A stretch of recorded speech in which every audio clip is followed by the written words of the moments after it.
नियुक्ति का? कैंपियरगंज में कभी जात के आधार पर नहीं हुआ। 200 मेरे बिरादरी के लोग हैं मात्र।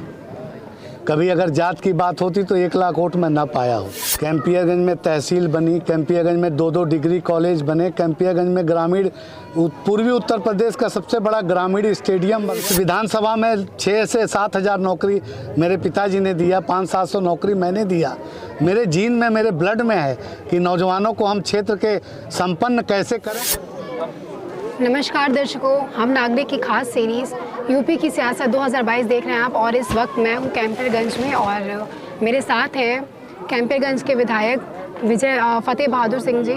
सर, सबसे पहले आपका बहुत स्वागत है नागरिक न्यूज़ में। 2022 का चुनाव करीब है, क्या तैयारी है आपकी? हम लोग तो तैयारी जिस दिन चुनाव जीत जाते हैं उसी दिन से तैयारी शुरू कर देते हैं। अब तो केवल मिलना जुलना, जनता से संपर्क, यही हमारा चल रहा है और तैयारी पूरी तरह से हम लोग तैयार हैं चुनाव के लिए। निश्चित रूप से सरकार बनने जा रही है 2022 में और पूर्ण बहुमत की सरकार बने। 30 वर्षों से आपने एक रिकॉर्ड तय किया है, क्या ये रिकॉर्ड आगे भी कंटिन्यू रहेगा? देखिए, 30 वर्ष ही नहीं हुए, अगर सही जोड़ा जाए तो 50 वर्ष स्वर्गीय वीर बहादुर सिंह का यहाँ कार्यकाल था, 30 वर्ष हमारा, तो लगभग 80 वर्षों का संबंध यहाँ की जनता से है। एक परिवार स्वरूपी पब्लिक हमारी है।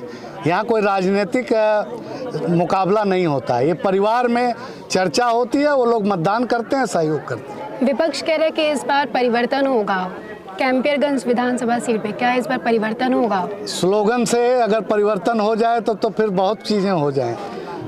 परिवर्तन शब्द अपने आप में बहुत ही, अगर उसको देखा जाए तो अपने आप में एक ऐसा शब्द है जिस पर बहुत चर्चा करने का मैं आवश्यकता नहीं समझता।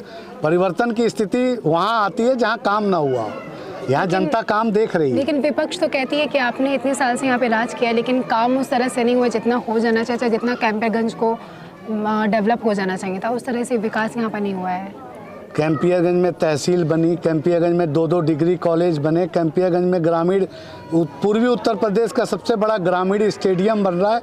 कैंपियरगंज को राष्ट्रीय राजमार्ग से जोड़ दिया, राष्ट्रीय राजमार्गों का जाल बिछ गया कैंपियरगंज में।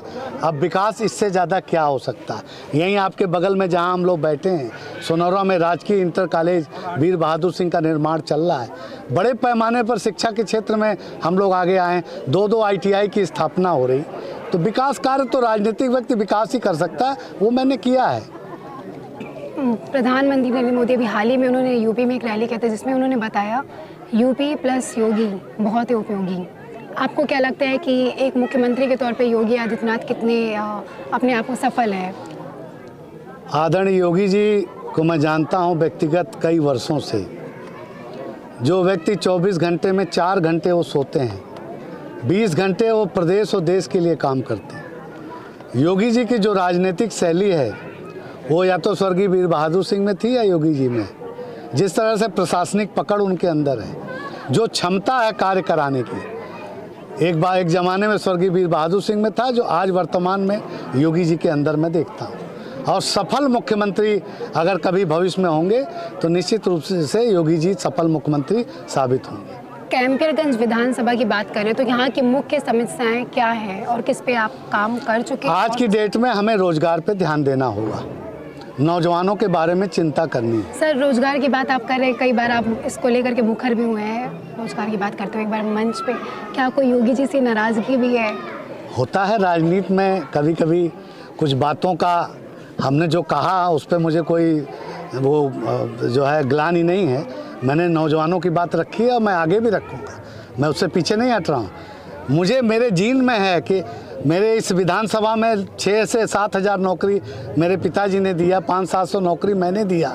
मेरे जीन में, मेरे ब्लड में है कि नौजवानों को हम क्षेत्र के संपन्न कैसे करें, कैसे ये विकसित हों, कैसे हमारे क्षेत्र का नौजवान प्रसन्न रहे, हमको इसकी चिंता करनी पड़ेगी अगर हमें राजनीति में लंबे समय तक आगे का देखना है तो। बाढ़ की भी समस्या यहाँ पे मुख्यतः काफ़ी बड़ी है। बाढ़ की समस्या है लेकिन बाढ़ आ नहीं पाई।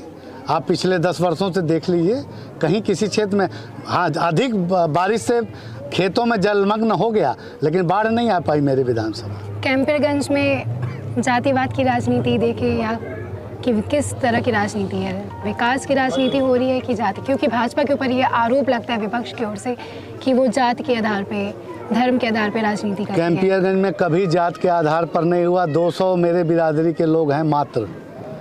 कभी अगर जात की बात होती तो 1 लाख वोट में ना पाया होता। और हर बार मेरी लीड चुनाव में बढ़ती है जनता के आशीर्वाद से। तो जात पात तो मैंने कभी देखा ही नहीं।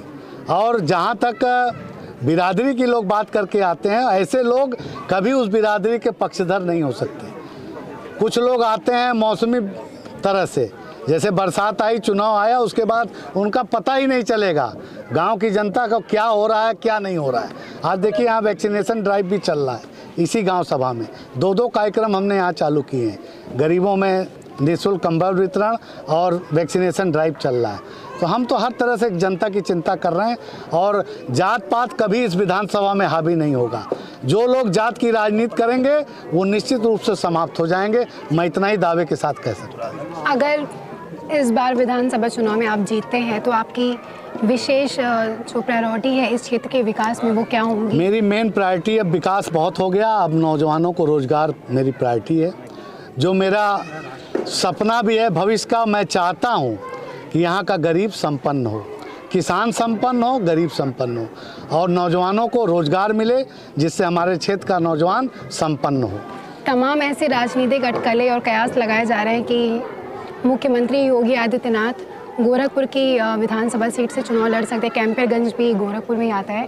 तो क्या अगर मुख्यमंत्री लड़ेंगे यहाँ से चुनाव तो आप ये कुर्सी खाली कर देंगे उनके लिए? मुख्यमंत्री जी का सम्मान है और जो मैं सेवा मेहनत करता हूँ, मैंने तो पहले ही इस्तीफा पत्र भेजा था जब मैं 2017 में जीता था कि आदरणीय योगी जी कैंपियरगंज से विधानसभा जाएं, एमएलसी नहीं बन करके कैंपियरगंज से विधानसभा का चुनाव लड़ करके और यशस्वी उत्तर प्रदेश के मुख्यमंत्री हमारे वहाँ सदन में जाएं।